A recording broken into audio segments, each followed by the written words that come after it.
లేదు,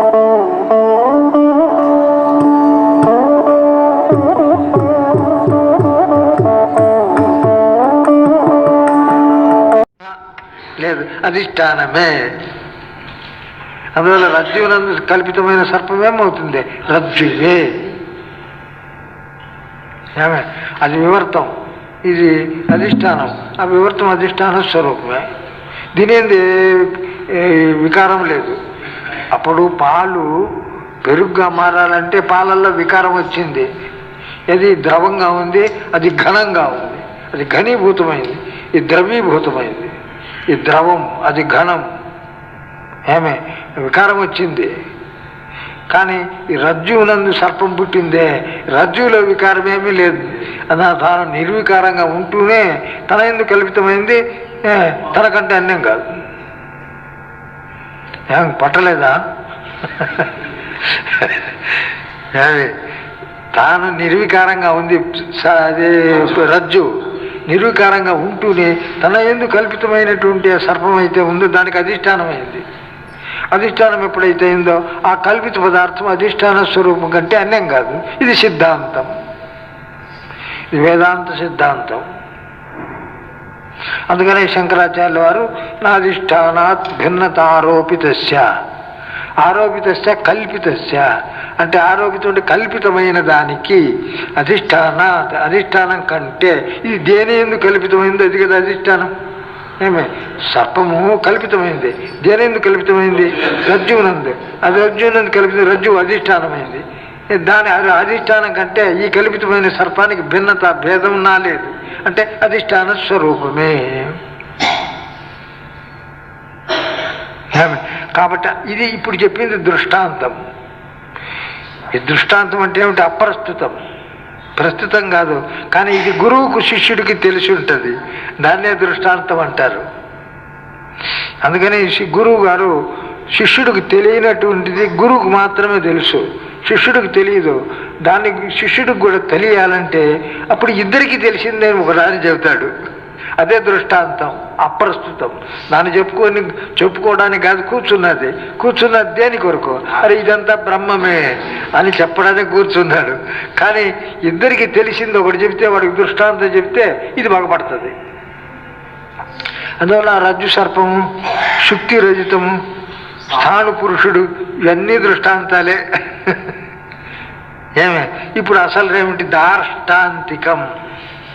దార్ష్టాంతికం ఏమిటి? ప్రపంచము బ్రహ్మ, ప్రపంచము బ్రహ్మ. దార్ష్టాంతికం బ్రహ్మ ఏమిటి? బ్రహ్మ అధిష్టానం అంటే ముందు అది ఉన్నది. బ్రహ్మ అనే వస్తువు ఒకటి ఉంది. దాని యొక్క అజ్ఞానం చేత దాని యందు ప్రపంచం కల్పితమైంది. ఈ ప్రపంచం మొత్తం బ్రహ్మ యందు కల్పితమైంది. ఆ కల్పనకు ఇది ఆశ్రయమైంది. ఎవరు? బ్రహ్మ. సర్పకల్పనకు ఆశ్రయం కాల రజ్జు. ఆ రీతిగా ప్రపంచ కల్పనకు ఆశ్రయమైంది బ్రహ్మ. సర్పకల్పనకు రజ్జు ఆశ్రయం ఎట్లయింది? రజ్జు యొక్క అజ్ఞానం చేత సర్పకల్పన కలిగింది. అట్లనే బ్రహ్మ యొక్క అజ్ఞానం చేత ప్రపంచ కల్పన కలిగింది. బ్రహ్మ యొక్క అజ్ఞానం చేత ప్రపంచ కల్పన కలిగింది. ఈ కల్పనకు ఆశ్రయమైంది బ్రహ్మ. కాబట్టి అది అధిష్టానం. ఏది కల్పనకు ఆశ్రయం అవుతుందో అది అధిష్టానం. కానీ నిర్వికారంగా, తన ఏంది ఏ వికారం ఉండదు. పాలల్లో వికారం వచ్చింది, అట్టరాదు. తనలో ఏ విధమైన వికారం లేకుండా దానికే ఆశ్రయం అవుతుంది. ఏమే అప్పుడు బ్రహ్మ యందు ఏ సత్తా ఉంది? పారమార్థిక సత్తా. దాని ఎందుకు కల్పితమైన ఈ ప్రపంచంలో ఏ సత్తా ఉంది? వ్యావహారిక సత్తా. అందువల్ల విషమ సత్తాకత్వం వచ్చింది. అధిష్టాన సత్తా విషమ సత్తాకం. ఏమే అధిష్టాన సత్త కంటే అన్యమైవి వేరైన సత్తా ఎప్పుడైతే వచ్చిందో అప్పుడు అది ఏమైంది? వివర్తం. అధిష్టాన సత్త కంటే అన్ని సత్త కలదే, అది వివర్తం. అది ప్రపంచం. ప్రపంచం నందు ఇప్పుడు ఏ సత్తా ఉంది? వ్యావహారిక సత్తా. సరే, అప్పుడు పరమాత్మ ఏంది? పారమార్థిక సత్తా ఉంది. భిన్న సత్తాకత్వం వచ్చింది కాబట్టి ప్రపంచం ఏమైంది? ఇప్పుడు వివర్తం. వివర్తం. ఈ వివర్తనకి ఇప్పుడు అధిష్టానం అది. ఈ వివర్తం ఎవరు ఇప్పుడు? అధిష్టాన స్వరూపం. అది ఇదంతా చెప్తే కుదిరింది. ఇప్పుడు ఈ వివర్తం ఎవరంటే ఆ పరమాత్మ, పరబ్రహ్మ. ఆ ఈ ప్రపంచం, ఈ వివర్తమునకు అధిష్టానం ఎవరు? పరమాత్మ. కాబట్టి వివర్తమైన ప్రపంచం పరమాత్మ కంటే అన్యం కాదు, పరమాత్మ స్వరూపమే. ఇది పరమాత్మ స్వరూపమే. అందువల్ల ప్రపంచం ఏమైంది? కాబట్టి ఉపనిషత్తులు ఏం చెప్పినాయి? సర్వం కల్విదం బ్రహ్మ. అందుకని ఉపనిషత్తులు చెప్పింది సర్వం కల్విదం బ్రహ్మ నేహ నానాస్తి కించన. ఇక నానా కించన నా అని ఈ రీతిగా ఉపనిషత్తులు చెప్పినాయి. కాబట్టి అంతా పరబ్రహ్మస్వరూపం. ఇప్పుడు అంతా పరబ్రహ్మస్వరూపం ఎప్పుడైతే అయిందో, పరబ్రహ్మ అంటే అన్యం ఏమీ లేదు. అన్నం ఎప్పుడైతే లేదో తానెవరు? తానే పరబ్రహ్మ. తనకంటే అన్యం లేదు. తనకంటే అన్యం లేదు కాబట్టి నిర్భయం. అందుకనే బృహదారణ్యకంలో చెప్తాడు ఎవడు? యాజ్ఞవల్కుడు జనకునికి తత్వోపదేశం చేసినాడు. తత్వోపదేశం చేసిన తర్వాత ఆయనకు జ్ఞానం కలిగిపోయింది. జ్ఞానం ఎప్పుడైతే కలిగిందో ఈయన చెప్తున్నాడు, అభయం వై జనక ప్రాప్తోసి. జనక అంటే ఓ జనకుడా, ఇప్పుడు అభయం ప్రాప్తోసి, నిర్భయత్వాన్ని పొందినావు. అందువల్ల నువ్వేముండేది? నీకు అన్నీ లేదు. భయం ఇతర వస్తువు వల్ల కలుగుతుంది. నీ దృష్టిలో ఇతరమైంది ఏమి లేదు. అంత సర్వం కల్విదం బ్రహ్మ. అప్పుడు ఇప్పుడు ఏమొచ్చింది? వేరే వస్తువు లేదు కాబట్టి అభయత్వం వచ్చింది. కాబట్టి అభయం వై జనక ప్రాప్తోసి అన్నాడు. చెప్పిందా? ఇది బృహదారణ్యకం చెప్పిన మాట. అందువల్ల ఆ స్థితిని పొందాల. ఇప్పుడు ఎందుకు చెప్పినాం ఇదంతా అంటే, ప్రపంచం అంతా ఎవరు? వివర్తం.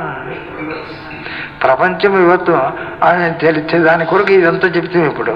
అందువల్ల ఇప్పుడు ఏం చెప్పింది? సర్వస్య ప్రణవో హ్యాది. ఈ సమస్తమునకు ప్రణవము ఆది. ఈ సమస్తం అంటే ఎవరు? పరిణామమా వివర్తమా? వివర్తం బ్రహ్మకు. అజ్ఞానానికి పరిణామం, అజ్ఞానానికి పరిణామం, బ్రహ్మకు వివర్తం. తెలిసిందా? అది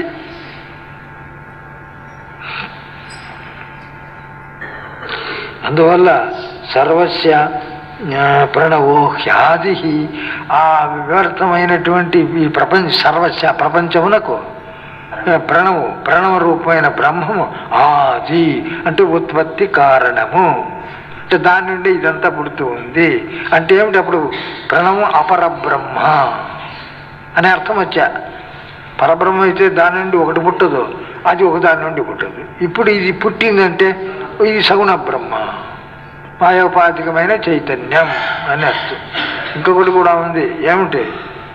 తమ ప్రధాన ప్రకృతి. ఈశ్వరునికి 2 ఉపాధులు, జీవుడికి ఒకటి. ఏమి?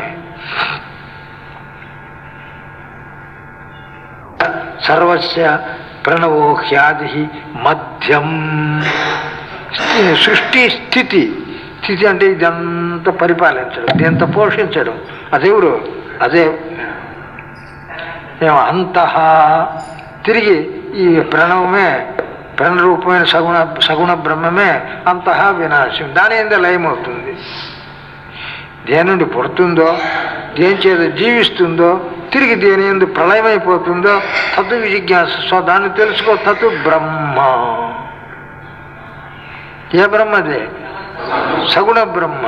ఈ సగుణ బ్రహ్మను ఎప్పుడైతే తెలుసుకుంటాడో తర్వాత గురువు దగ్గరికి పోతే ఆయన కాస్త 2 మాటలు చెప్తే అహం బ్రహ్మ అట్లా అయిపోతుంది.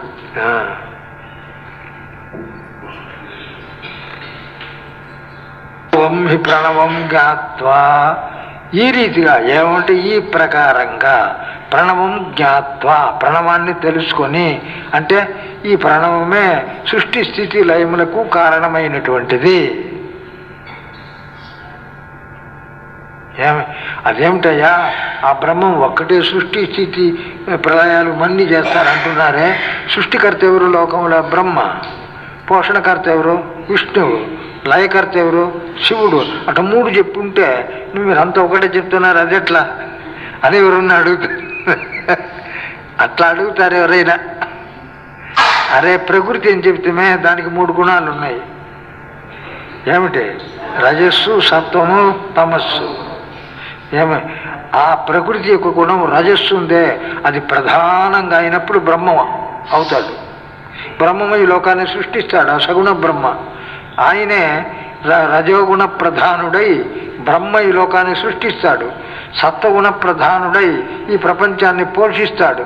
తమోగుణ ప్రధానుడై ఈ ప్రపంచాన్ని ప్రళయం చేస్తాడు. అది అందువల్ల ఆ సరజోగుణ ప్రధానుడైనప్పుడు ఆ సగుణ బ్రహ్మ ఎవరు? బ్రహ్మదేవుడు, హిరణ్య గర్భుడు. ఆయన సత్వగుణ ప్రధానుడై శ్రీ మహావిష్ణువై పోషిస్తాడు. ఆయనే తమోగుణ ప్రధానుడై మహేశ్వరుడై ప్రళయం చేస్తాడు. అట్లా అందుకని వీళ్ళు త్రిమూర్తులు, 3 పనులు చేసేవాళ్ళు అని అర్థం. అందువల్ల ఏవం హి ప్రణవం జ్ఞాత్వా, అది సగుణ బ్రహ్మస్వరూపం అని ఈ రీతిగా ప్రణవాన్ని తెలుసుకొనే వ్యశ్నుతే తదనంతరం దాన్నే ఇదే పరబ్రహ్మ అంటే సగుణ బ్రహ్మాన్ని ఉపాసన చేసి దాన్ని పొందుతాడు. వ్యశ్నుతి అంటే అదే తాదాత్మ్యాన్ని పొందుతాడు. అదే నేనంటే అహంగ్రహ ఉపాసన, అదే నేననేది ఉపాసన. ఇది అది జ్ఞానంతో కలిగితే అప్పుడు బ్రహ్మజ్ఞానం. తత్వమసి అహం బ్రహ్మాస్మి ఇట కలిగితే ఇప్పుడు అహం బ్రహ్మాస్మి అనే చేస్తాడు. కానీ అది నేను అనుకున్నాడే కానీ ఉపాసన, ఇది విచారం లేదు. ఈ ప్రణవ రూపమైన పరబ్రహ్మం నేను అని ఇప్పుడు ఉపాసన చేసినాడో అప్పుడు వ్యశ్నుతే దాన్ని పొందుతాడు. దాంట్లో తాదాత్మ్యాన్ని పొందుతాడు. తాదాత్మ్యం అంటే అభేదం, రెండింటికి అభేదం అయిపోతుంది. అదైపోతాడు. అదైపోతే ఏమవుతాడు? చస్తాడు, బ్రహ్మలోకానికి పోతాడు. ఎట్లా పోతాడు బ్రహ్మలోకి? దేవయాన మార్గంలో పోతాడు. చచ్చిపోయిన వాళ్ళు పోయేదానికి 3 మార్గాలు: దేవయాన మార్గము, ధూమయాన మార్గము అని. ధూమయాన మార్గం అంటే పోతాడు స్వర్గము పోతాడు. వీడు చస్తాడు పోతాడు, అదే వాడు చస్తాడు పోతాడు, నరకానికి పోతాడు. ధూమయాన మార్గాన చంద్రలోకమే స్వర్గం అని తెలుసుకొని అటు పోతాడు. లేక ఇంక చచ్చిపోతాడు. జనన మరణ మార్గం. 3వది అంటే ఏమిటి? జనన మరణ మార్గం. పుడతాడు, చస్తాడు, పుడతాడు, ఇదేమా. ధూమయానం అయితే వాడు ఈ చంద్రలోకము అంటే అదే స్వర్గము, ఆ స్వర్గం అనుకొని పోతాడు. చంద్రలోకమే స్వర్గం. మరి స్వర్గం అయితే అక్కడికి మన అమెరికా వాళ్ళు, రష్యా వాళ్ళు పోతే మరి అక్కడెవరు ఇంద్రుడు చంద్రుడు ఎవరు కనిపించలేదా అని అంటే ఈ ఇష్టపోయేవాళ్ళకి కనిపించాడు. ఆ దృష్టితో పోయేవాడు వాడికి కనిపిస్తారు అన్ని. ఇంద్రుడు, బృహస్పతి, అక్కడ ఈ ఎంత రంభ, ఇవన్నీ ఈ స్వర్గం చెప్తారు. ఆ స్వర్గం అంతా వాడికి కనిపిస్తుంది. వీళ్ళు ఉపాసన చేయలే. ఉపాసన దృష్టితో పోతే వాడు కాదు స్వర్గం అంతా. చంద్రలోకమే స్వర్గలోకం. అక్కడ చంద్రుడిని పొందితే వాడు స్వర్గాన్ని పొందినట్టే. ఆ సుఖాలన్నీ అనుభవిస్తూ ఉంటాడు. అందువల్ల వాడు ఆ ఉపాసన చేసి పోయింటే పుణ్యం చేసిపోతే వాడికి కనిపిస్తాయి ఇవన్నీ. వీళ్ళకంతా ఎట్ట కనిపిస్తుంది? ఇక్కడ ఉన్నట్టే పర్వతాలు, రాళ్ళు, చెరువులు, సముద్రాలు, ఏరుళ్ళు ఇవి కనిపిస్తాయి.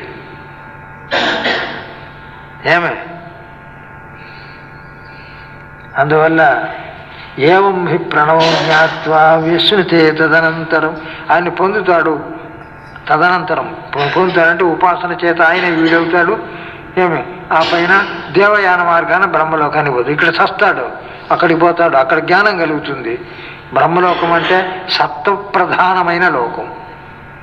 అక్కడ కాస్తైనా రజస్సు కానీ తమస్సు కానీ ఉండదు, కేవలం సత్వం ఉంటుంది. సత్వం ఎప్పుడైతే ఉన్నదో అప్పుడు జ్ఞానం కలుగుతుంది. సత్వాత్ సంజాయతే జ్ఞానం.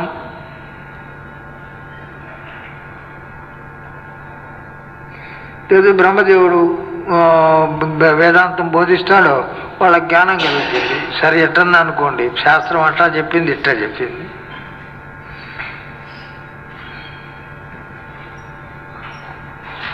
ప్రణవం హీశ్వరం విద్యాత్ సర్వస్య హృది సంస్థితం సర్వవ్యాపినం ఓంకారం మత్వా ధీరో న శోచతి. ఏమే ప్రణవం హి ఈశ్వరం విద్యాత్. ప్రణవం ఈ ఓంకారమును ఈశ్వరం విద్యాత్, ఈశ్వరునిగా తెలుసుకొనవలెను అని.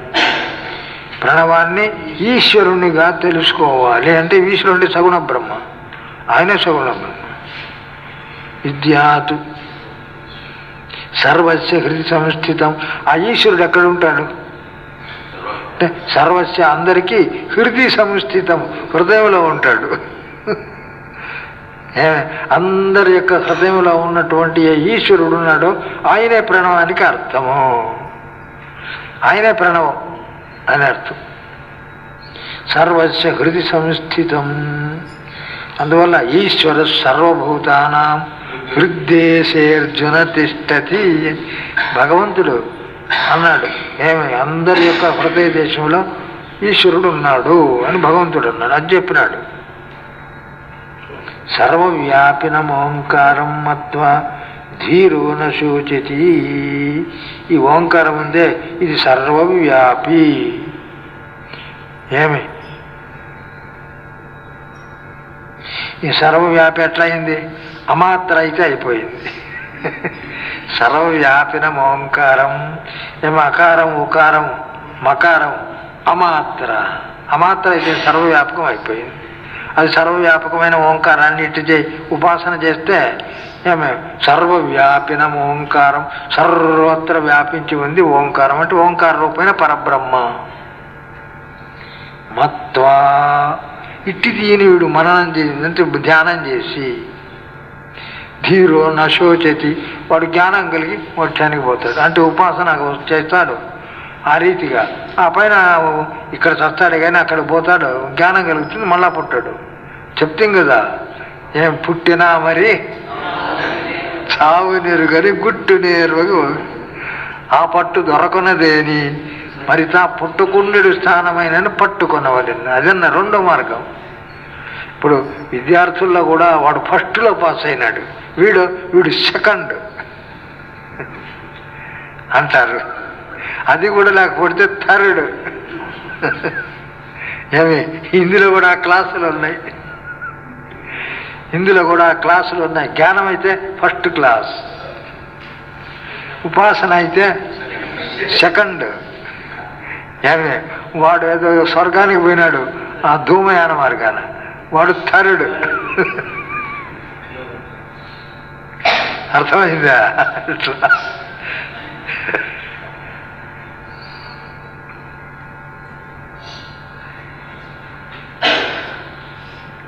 ఏది లేదు వాడికి క్లాస్ ఏముంది?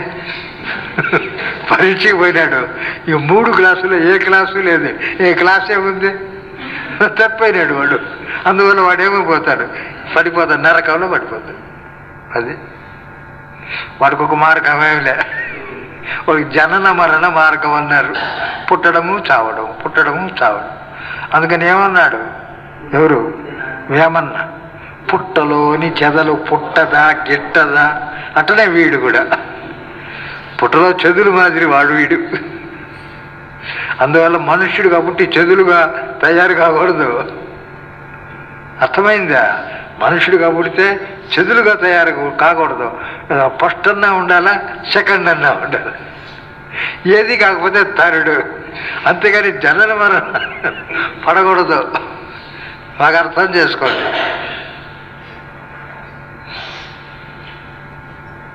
సర్వవ్యాపినం ఓంకారం మత్వ ధీరో న శోచతి. ధీరుడు అయిన వాడు ఉంది, వాడు దుఃఖాన్ని పొందడు. అట్లా తెలుసుకున్నవాడు అదే ఓంకారం, అదే పరబ్రహ్మ, అమాత్ర, అదే పరమ. తర్వాత గురువు దగ్గర కీలకం తెలుసుకొని పరబ్రహ్మే అనుకున్నాడు కాబట్టి వాడికి దుఃఖం లేదు. అది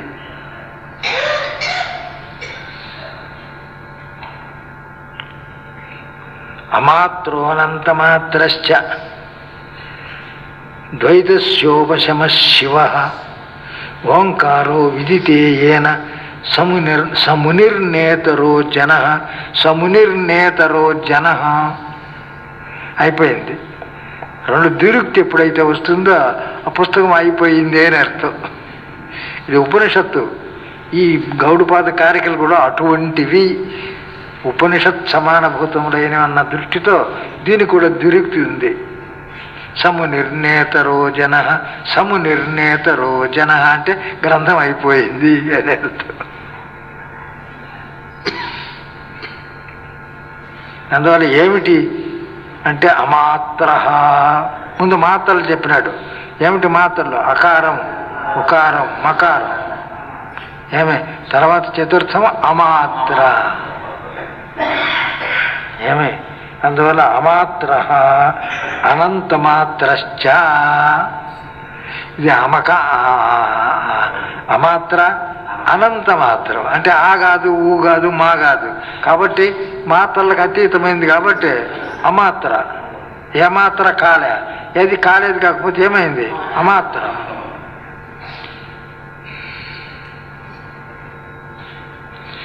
అనంతమాత్రశ్చ, ఇంత మాత్రము అని చెప్పడానికి వీలు కాదు కాబట్టి అనంత మాత్రం.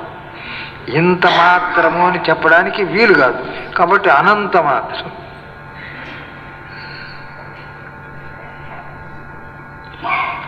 అమాత్రో అనంతమాత్రస్య ద్వైతస్యోపశమ, ద్వైతం యొక్క ఉపశమం అంటే ద్వైతానికి అక్కడ శాంతి పొందినాడు అని అర్థం. శివ అంటే అప్పుడేమిటి? ఈ ప్రపంచం ఏది లేదు వాటి చుట్టూ. అయితే వాడికి ప్రపంచం కనిపించదా? జ్ఞానం కలిగితే కనిపిస్తుంది.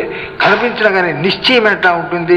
ఇదంతా పరబ్రహ్మస్వరూపం అన్న నిశ్చయం ఉంటుంది. ఆ నిశ్చయం ఏమిటి? ఆ నిశ్చయం ఇదా అదా ఉంటే సందేహం. సంశయాత్మ వినశ్యతి నాయం లోకోస్తి నపర, నా సుఖం శృణకూడదు. ఆ సందేహం మళ్ళా గురువు గారి దగ్గర పోయి తీర్చుకోవాలి. అందువల్ల ద్వైతస్య ఉపశమం, శాంతించిపోయింది. ఉపశమం అంటే శాంతి. ద్వైతస్యోపశమ శివ ఆనందస్వరూపం. ఏ ఆనందం అది? నిరతిశయానందం, నిరత్యానంద స్వరూపం కాబట్టి శివ. నిరస్యం సాత్స్యం అని ఆనందం రెండు రకాలుగా ఉంటుందని చెప్తాం కదా. అందువల్ల నిరత్యం పరబ్రహ్మస్వరూపం. ఓంకారో విదితే ఏన, ఇటువంటి అమాత్రము అనంతమాత్రము అయినటువంటి ద్వైతస్యోపశమ, ద్వైతం యొక్క ఉపశాంతి, శివం నిరత్యానంద స్వరూపం అయినట్టు ఓంకార. ఈ ఓంకారము ఏన విదిత, ఎవని చేత తెలియబడినదో ఇట్టి ఓంకారం. ఇటువంటి ఓంకారం ఎవరి చేత? సముని, వాడు ముని. ముని అంటే ఎవడు? మన్నితే ఇది ముని. మన్నితే ఇది అంటే మన్నం చేసేవాడు. ఇది ఏమిటి? బాగా బాగా విచారణ చేస్తాడు. విచారణ చేసి ఒక నిర్ణయానికి వస్తాడు. ఆయన ముని అంటే జ్ఞానం గలవాడైనాడు. విచారణ చేసి తెలుసుకున్నటువంటి వాడు ఉన్నాడే వాడు ముని. దాని తర్వాత ఆ చింతనలో ఉంటాడు. ఆనందం. ఆయన ముని అంటే. ఓంకారో విదితేన సముని, సమునిర్నేతరో జన, ఆయనే ముని. ఇతర నా అంటే తెలియని వాడు, ఈ రీతిగా తెలియని వాడు ఉన్నాడే వాడు ఎప్పుడు ముని కాడు. కాబట్టి దాన్ని అందరూ కూడా తెలుసుకొని ఏది అమాత్ర అనంతమాత్ర అయినటువంటి ద్వైతం యొక్క ఉపశాంతి కలిగించేటు శివ నిరత్యానంద స్వరూపమైనటువంటి ఓంకారం ఇప్పుడు తెలుసుకుంటాడు. దానిలో ఉండిపోతాడు. ఆ విచారంలో దాన్ని వర్ణనం చేస్తుంటే ఏమని? అదే నేను. సముని నేతరో జన. అయితే వాడికి ఆ జ్ఞానం కలగాలంటే ఈ స్థితికి వచ్చినప్పుడు గురువు దగ్గర మళ్ళీ దా కీలకం తెలుసుకుంటాడు. కీలకం తెలుసుకోకపోతే వాడు మళ్ళీ దాంట్లో చచ్చిపోతాడు. చచ్చిపోయి ఏ మార్గంలో పోతాడు? మీకు మార్గం చెప్తున్నా ఇప్పుడు. దేవయానం. దేవయాని వారుగా బ్రహ్మలోకానికి పోతాడు. ఏమే అక్కడి నుంచి మోక్షం, అక్కడనే మోక్షం, మళ్ళా ఉత్పత్తి లేదు. అందువల్ల పుట్టిన మరి చావు నెరుగని గుట్టు అంటే జ్ఞానంతో ఆ పట్టు దొరకనిదేని తిరిగి ఆ పుట్టకుండా ఉండే చోటైనా తెలుసుకోవాలి. అట్లా చస్తాడు వీడు, చస్తాడు కానీ పుట్టాడు. అందువల్ల ఇది రెండోది. ఏమే అందువల్ల ధూమయాన మార్గం అదే చంద్రులో స్వర్గంగా తెలుసుకొని అక్కడికి పోతాడు. అది ఇది కాకపోతే ఇంకా జనన మరణం, పుడతాడు చస్తాడు, పుడతాడు చస్తాడు. ఎట్లా ఆ పుట్టలో చెదులు మాదిరిగా చెదులు పుడుతుంది చస్తుంది. అందుకంటే ఏం చేస్తుంది చెప్పండి? చెదులు పుడుతుంది చస్తుంది. వీడు పుట్టాడు చచ్చాడు, మళ్ళా పుడతాడు మళ్ళా చస్తాడు, అంతే పని. అందువల్ల జనన మరణ మార్గం. అందువల్ల మనుషులుగా పుట్టి ఏమి జనన మరణ మార్గాన్ని పట్టుకోకూడదు. ఏమి నువ్వు ఫస్ట్లో ఉన్న పాసుగా, లేక సెకండ్ పో, చివరకు థర్డ్ అన్నా ఏది కాకపోతే తప్పైనాడు వాడు, అధోగతి అది. అందువల్ల అది బాగా గమనించుకొని ఇప్పుడు అందరూ కూడా మీరందరూ ఎవరు దేనికి తగినట్టుగా ఉన్నారో చూసుకోండి. ఎవరి అధికారాన్ని వాళ్ళు నిర్ణయించుకోండి. చెప్పిందంత మీ మనసుకు పట్టినట్టయితే ఇప్పుడు మీరు ఏ స్థితిలో ఉన్నారు? ఫస్ట్లో ఉన్నారా, సెకండ్లో ఉన్నారా, థర్డ్లో ఉన్నారా, లేక అది ఏది జనన మరణ మార్గం ఉన్నారో తెలుసుకోవచ్చు. కాబట్టి తెలుసుకొని అందరు కూడా మొట్టమొదటి మార్గం ఏది? అది జ్ఞానం. అందువల్ల పుడతాడు కానీ తిరిగి చావడు వాడు. ఇదివరకు అజ్ఞానం ఉంది, పుట్టినాడు. ఇప్పుడు జ్ఞానం కలిగింది, ఏది లేదు, పరబ్రహ్మ, చచ్చేది లేదు. కానీ వాడు ఉపాసన చేసినాడు కానీ చస్తాడు, తిరిగి పుట్టాడు, అక్కడ పోయి జ్ఞానం కలుగుతుంది. వీడు ఇటువంటి ఏమి చేయలే, ఏదో యజ్ఞాలు చేసినాడు. యజేత స్వర్గకామ, నాకు అక్కడ ఇంద్రలోకం కావాలా, చంద్రలోకం కావాలా, స్వర్గం కావాలా అని యజ్ఞం చేస్తాడు. ధూమయాన మార్గంలో పోతాడు. అక్కడేదో కొంతకాలం అనిపిస్తాడు, మళ్ళీ క్షీణే పుణ్య మర్త్యలోకం విశంతి, ఇక్కడికి వస్తాడు. ఇది లేదు, అది లేదు, అది కూడా లేదు. అప్పుడు చెదల మార్గం, జనన మరణ మార్గంలో పోతాడు. కాబట్టి ఎవరెవరు ఏ మార్గంలో పోతారో బాగా తెలుసుకొని ఇంకా ఉత్తమ మార్గాలే పోయేదానికి ఇప్పుడైనా ప్రయత్నం చేస్తే, గట్టి ప్రయత్నం, పోతాడు. తెలుసుకొని ఆ పై మార్గం లేకపోతే ఈ జనన మరణ మార్గాన్ని వదిలేసి ఆ పై మార్గాల్లో పోతే ఏదో ఒక క్లాసులో పాస్ అయిన వాడు అవుతాడు. ఏది కాకపోతే ఏ క్లాసు లేదు. అర్థమైందా? ఏ లేదు, బి లేదు, సి లేదు. కాబట్టి మనుషుడై పుట్టిన తర్వాత ఏదో క్లాస్ సంపాదించుకోవాలి. ఆ రీతిగా అందరూ బాగా సంపాదించుకొని సత్యధర్మాలను పాటిస్తూ, పెద్దల యందు వినయ విధేయతలు, సత్యము ధర్మం పాటిస్తూ, కర్తవ్యాన్ని చక్కగా పరిపాలిస్తూ, దాన్ని భగవదర్పణ బుద్ధితో చేస్తూ, తర్వాత ఇంత దివ్య మంత్ర జపము, ధ్యానం ఇట్లాంటివి చేస్తూ అంతఃకరణలో ఉన్న మల విక్షేపాలను పోగొట్టుకొని ఈశ్వరానుగ్రహంతో సాధన చేసే సంపత్తిని సంపాదించుకొని సద్గురువుల దగ్గరికి పోయి ఉపదేశాన్ని పొంది తత్వమసి అహం బ్రహ్మాస్మి దాన్ని మాటి మాటికి శ్రవణం మననం నిధిధ్యాసం చేసి నిర్వికల్ప సమాధిగా మార్చుకొని అందరూ బ్రహ్మానందముతో విరాజిల్లుదురుగాక. ఓం సహనావతు భునక్తు. ప్రకరణం ఇంకా 2-3 ప్రకరణాలు ఉన్నాయి. ఈ గౌడపాదాచార్యులు స్వయంగా రచించినవి. ఉపనిషత్తుకు సంబంధించింది ఆగమ ప్రకరణం. అందులో దాన్ని కూడా వివరిస్తూ గౌడపాదాచార్యులు వారు తమ శ్లోకాలు రచించినారు. అవన్నీ చెప్పుకున్నాం. ఆ ఉపనిషత్తులు గౌడపాదాచార్యులు వారు చెప్పినటువంటి శ్లోకాలన్నీ చెప్పుకున్నాం ఆగమ ప్రకరణం వరకు. సరే, మొత్తం మనము ఆగమ ప్రకరణం ఉపనిషత్తును చక్కగా అధ్యయనం చేసినట్టు అయింది. ఓం తత్సత్. ఇంకా అనుకుంటారో చెప్పండి.